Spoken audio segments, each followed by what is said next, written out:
Joshua 24, verses 14 and 15.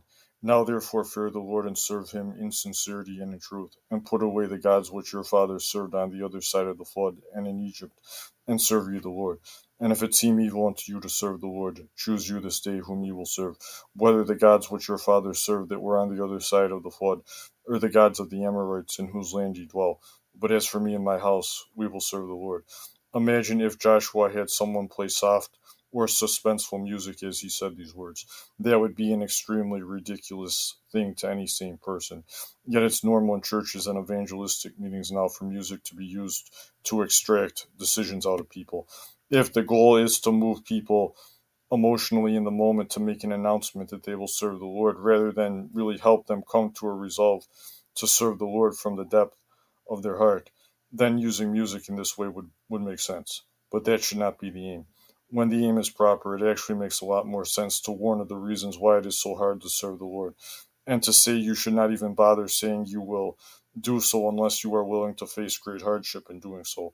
We actually see Joshua being even more drastic and expressing negativity towards the people who professed that they would serve the Lord, as Joshua chapter 24 continues past verse 15.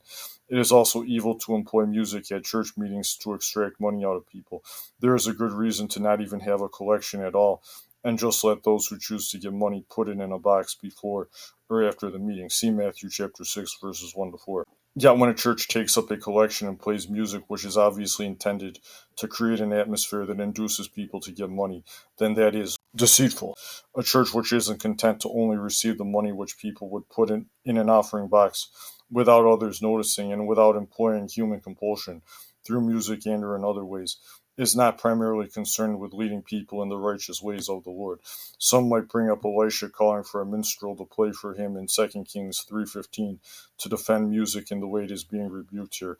Yet Elisha didn't call for the minstrel to help extract decisions out of others, nor to help persuade himself to get his heart right with God. Using music in a calculated way to attempt to extract decisions and or money out of people is manipulative and overall very ungodly.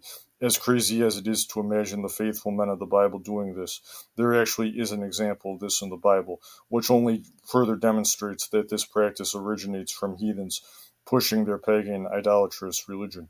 Nebuchadnezzar employed music to persuade people to worship the golden image which he had set up in Daniel chapter 3.